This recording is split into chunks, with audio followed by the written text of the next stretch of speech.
It started like any quiet afternoon in the suburbs of East Oakland. The sun dipped just low enough to cast golden lines through the windshield as Eli Bennett drove home with the little boy asleep in the back seat. Khalil clutched a drawing crayon, colors smudged into a hopeful mess of blue skies and lion faces. It had been a good day. Art class, giggles, a stop for chocolate milk. That rare peace when a child starts to trust again. But peace has always been fragile for Eli, and it shattered at the next intersection. The red and blue lights flared behind him. No siren, just the blinding authority of a flashing verdict before the crime. Eli pulled over, hands steady on the steering wheel, heart quietly bracing. He knew better than to assume this was a routine stop. He was a single, gay man driving a car with a sleeping black child in the back seat. Some people saw that and assumed the worst. The officer approached with slow, purposeful steps. His nameplate read Riggs. His eyes scanned Eli not like a person, but like a threat. License, registration, the officer barked. And what exactly is your relationship to that child? Eli kept his tone calm. He's my foster placement. His name is Khalil. Here's the paperwork. Riggs didn't take the folder. He glanced at it like trash. A man like you, with a kid like that, doesn't look right. Eli offered a soft explanation about emergency fostering, about social workers, about state procedures. But Riggs wasn't listening. He reached inside the window, grabbed the rainbow pin from Eli's shirt, and ripped it free. People like you think you're above the rules, he muttered, loud enough for the child to stir. Get out of the car! Khalil sat up, confused. Papa Eli, Eli tried to reassure him, but Riggs wasn't finished. He yanked Eli's arm through the window, twisting it behind his back, forcing him against the car. Eli didn't fight. He just kept whispering, "It's okay, Khalil. Stay inside." But the boy didn't stay still. He climbed forward and grabbed Eli's phone from the front seat. His small fingers knew what to do. Eli had taught him how to use the camera. Capture beauty, he'd once said. This time, Khalil captured something else. Riggs noticed too late. Put that down, he roared, charging to the passenger side. The child shrieked. In one motion, Riggs grabbed the phone, smashed it against the pavement, and screamed, "Nobody's going to believe a kid like you anyway." The world spun into chaos. Eli was cuffed and shoved into the squad car. Khalil was crying, screaming, begging for his papa, but no one came to hold him. At the station, the charge was resisting and interfering with an officer. No one asked to see the paperwork. No one cared about the bruises on Eli's wrist or the panic in his voice. Khalil was sent back to the foster system that same night. Another cold bed, another stranger, another goodbye he hadn't prepared for. And the recording, the only proof, was gone. No one counted a child's voice. Not when he wasn't the official witness. Not when the man he called father was gay. Not when the system had already decided who deserved to be heard. But what they didn't know was that Khalil remembered everything. Every word, every look, and a password. One day, that password would change everything. If this story has gripped your heart already, you won't want to miss what comes next. What happens when a 6-year-old speaks truth to power, and an entire courtroom is forced to listen. Subscribe now to Heart Story for more stories that uncover the truth, expose injustice, and celebrate the love that refuses to be silenced. Stay tuned for part 2. 3 weeks passed, the headlines had moved on, but the courtroom was full. The man sitting at the defense table didn't match the picture painted by the news. Eli Bennett sat upright, not with defiance, but with quiet exhaustion. His hands rested on the table, fingers interlaced tightly as if holding on to something invisible. A sense of dignity, a memory of why he was there. The courtroom buzzed not with curiosity, but with judgment. The moment Eli stepped in, whispers followed, not about what had happened, but about who he was. A gay man fostering a black child. That was the story they chose.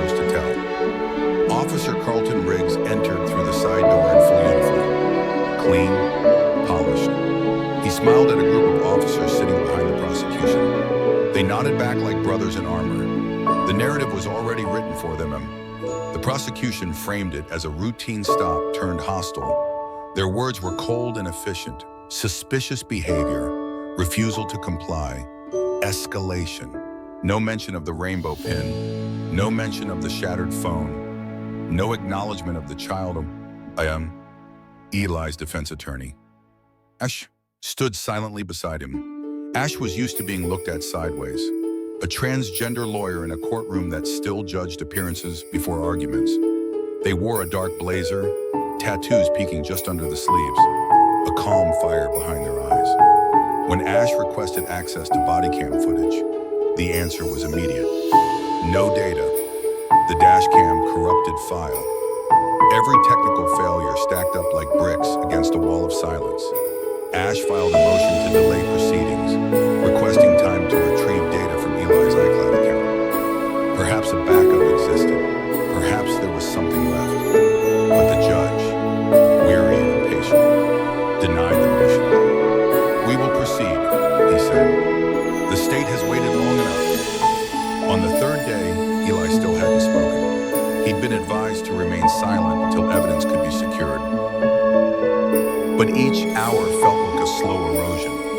His truth pressed against the walls of that courtroom, and yet no one listened. Outside the courthouse, the headlines remained the same. Gay foster parent accused of defying officer. The people who had once smiled at Eli in the supermarket now avoided his gaze. Neighbors who once waved now stayed silent. Reputation meant nothing when the system rewrote your story. But just when the day seemed to be winding down, the wooden doors at the back of the courtroom creaked open. A small figure entered, holding the hand of a social worker. Khalil. He wore a navy sweater a size too big, his eyes scanning the room anxiously. In his small hand was a toy lion. Eli had won it for him at a school fair just a month ago. Khalil spotted him instantly. His fingers tightened around the lion, his shoulders pulled back. He didn't run up crying. He just sat quietly in the back row, next to the social worker who had escorted him from the temporary center. He hadn't seen Eli since the arrest. The room didn't notice him at first, but as the final witness finished and the judge moved to adjourn the session, a voice, soft but certain, broke through the stillness. "Sir, I want to tell the truth." Heads turned. The judge blinked. "Excuse me." Khalil stood trembling but unshaken. He stepped forward. The social worker tried to stop him, but the judge raised a hand. The room fell into stunned silence. No one had planned for this. No one had written him into the script. Eli turned around slowly. His eyes met Khalil's, and for the first time in weeks, something shifted in that courtroom. Not the law, not the system, but something deeper. A crack in the surface of power. A boy was asking to speak, not because he was told to, but because no one else had. The judge hesitated, then gave a quiet nod. "Proceed." Khalil's voice would soon carry more weight than anyone could have imagined. But for now, the room sat still, holding its breath, waiting for a child's truth to cut through the courtroom silence. He was so small, standing there, his hands tight around the lion plush. His chin lifted with more courage than most adults in that room could claim. The courtroom was quiet, not from order, but from disbelief. Children didn't speak here, not in a space written for adults, polished for protocol, and framed by power. But Khalil stood anyway, not because someone let him, but because silence was no longer an option. The judge leaned slightly forward, studying the child as though still unsure if this moment was real. But Khalil didn't wait for further permission. He took a step closer to the front and began. He spoke with a voice still shaped by childhood, but steady in its truth. He said Eli had picked him up from art class that day. He said Eli always waited outside the gate, never late. He said they'd gone to the cafe on the corner where he had chocolate milk, and Eli asked about his drawings like they were museum pieces. Then they got in the car. They were singing a silly song when the lights came up behind them. Khalil stopped and squeezed the lion. He described the man who came to their window. He remembered the name on the uniform, Carlton Riggs. He said Riggs looked angry before even speaking, that he didn't ask questions like someone who wanted answers. And then Khalil repeated the words he heard, words that made Eli flinch in his seat. Freak, garbage, not a real man. They echoed through the courtroom like stones thrown through glass. Khalil told them how Eli didn't fight, didn't yell, didn't raise a hand. He just tried to stay calm. He told them how he saw Riggs tear the rainbow pin from Eli's shirt and toss it like garbage. How he grabbed Eli by the arm and twisted it, even though Eli had already stepped out of the car. The child's voice cracked then, but he continued. He said he got scared, but he remembered what Eli had told him just days before. During a game of memory, if you want to remember something really important, turn it into a song. And so, Eli had helped him memorize his iCloud password to the tune of Twinkle, Twinkle, Little Star. Khalil recited it out loud. The judge turned to Ash. The attorney immediately stood. "We request to retrieve the backup from Mr. Bennett's iCloud," Ash said. That phone held the only footage of what truly happened. The prosecution objected, citing chain of custody and time constraints, but the judge, after a long pause, nodded. Motion granted. Begin the process. There was a long silence after that, as if the room needed time to absorb what had just happened, what had just shifted. A child had walked into a courtroom where adults had dismissed the truth and reminded them all that truth doesn't care about permission. Before stepping back, Khalil looked at the people gathered. His voice dropped lower, more fragile now. He spoke not to the judge, not to the attorneys, but to the air itself, where doubt still lingered. If someone like my dad was wrong, then who's right? It didn't sound like a question. It sounded like a challenge. To every person who had watched this case and seen a label instead of a life, Eli sat frozen, his face pale, his eyes full. But behind the pain, something stronger began to flicker. Something he hadn't felt since the day he took Khalil home for the first time. Oh, 48 hours. That's how long it took. But the truth compressed into a fragile stream of backed-up data survived. Ash had spent those hours with a forensic tech, recovering every file synced to Eli's cloud. The phone may have been shattered on asphalt, but the memory it carried lived somewhere no boot could crush. And when the file appeared time-stamped, geotagged, and fully intact, Ash barely spoke. They just passed the flash drive to the bailiff, who delivered it to the judge with quiet urgency. In the courtroom, the screen flickered to life. For a moment, there was only ambient noise. The hum of a car, a soft tune playing in the background, Khalil's voice singing something off-key, then flashing lights, a shadow stepping closer, and the moment froze. Officer Riggs approached the vehicle, demanding Eli step out. The video didn't show defiance, it showed patience. Calm hands, open gestures. A man used to being judged, still choosing grace. Then came the words. "People like you," followed by a string of slurs. The footage wasn't grainy, it wasn't questionable, it was devastatingly clear. Riggs ripped the rainbow pin from Eli's shirt and called him filth. He twisted Eli's wrist, slammed him against the vehicle, and shouted threats as Khalil cried in the background. And then the final blow. The child's small hands held up the phone, shaking, terrified, trying to record what no one else would believe. The screen showed Riggs noticing the camera, storming over, and snarling. "No one's going to believe a kid like you anyway." Then impact, glass, darkness. When the video ended, no one in the courtroom moved. The silence was no longer disbelief. It was shame for me. Eli, who hadn't spoken for most of the trial, finally stood. His voice was hoarse but steady, echoing into the still air. "I never wanted to be a symbol," he said. "I didn't take in Khalil to prove a point. I just wanted to give a child what I never had, someone safe to come home to."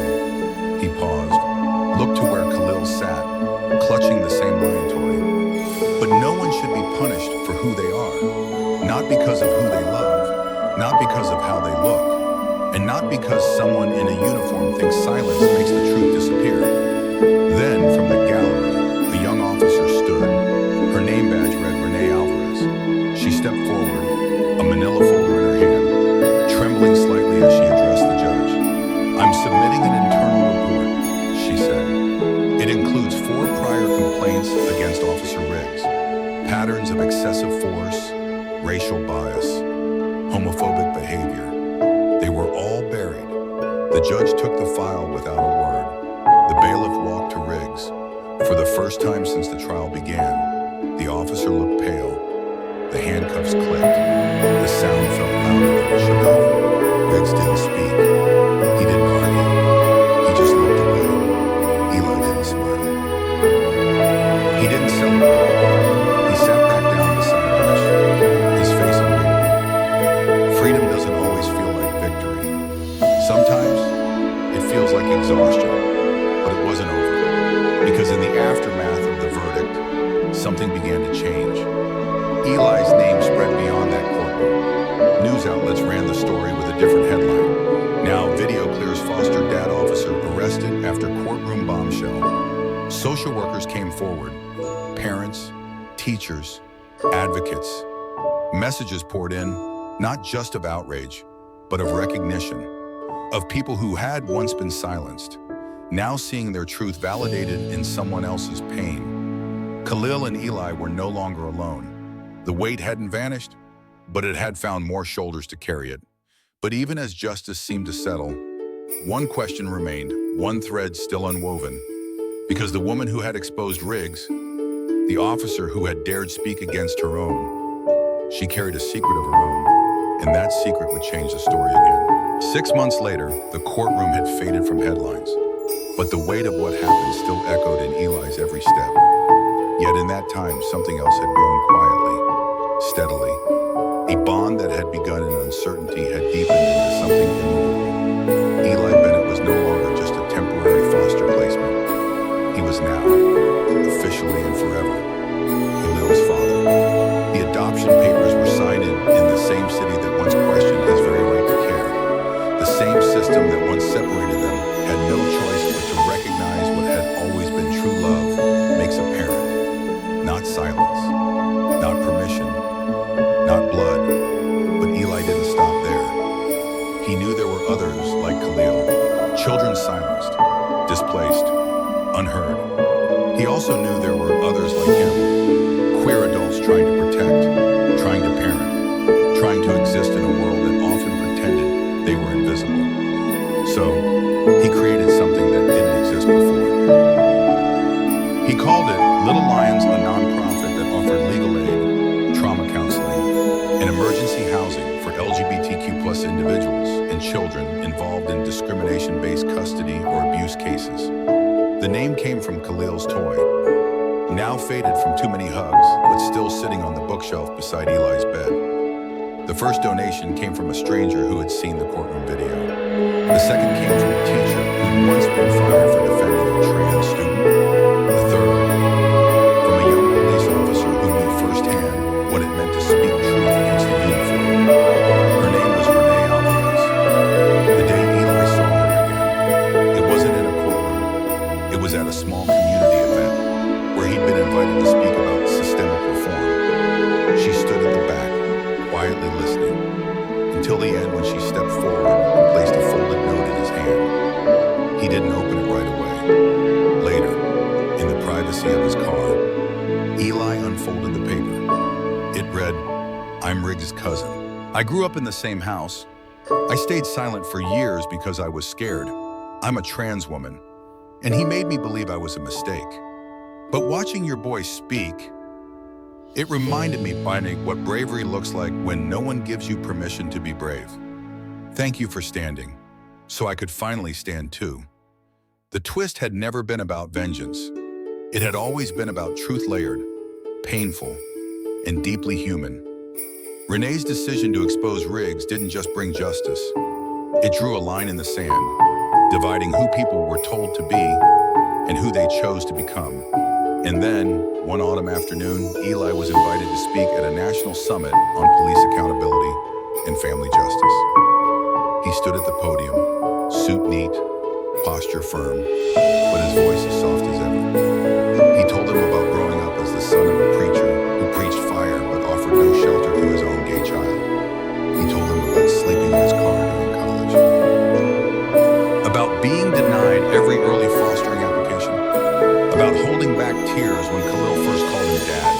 And he told them this: what nearly broke me wasn't the hate, it was the silence, the kind that lives in systems, the kind that shrinks people until they forget they deserve to take up space. When he finished, applause came in slow waves, genuine, not rehearsed.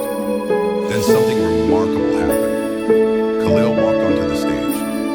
He took the mic, still wearing his tiny blue suit jacket. The lion plush sat tucked under his arm. He looked out over the crowd, then said quietly, "They said my dad wasn't a real dad, but I think a real dad is someone who protects you, even when the world tells him not to." The room fell completely still, because in those few words, Khalil hadn't just defended Eli, he'd redefined fatherhood. Now we want to ask you, what do you think makes someone a real parent? Is it biology, or is it something braver? Tell us in the comments. Your voice matters more than you think. And if this story moved you, inspired you, or opened your eyes, subscribe to Heart Story for more true emotional journeys that remind us love can't be erased, and truth will always rise.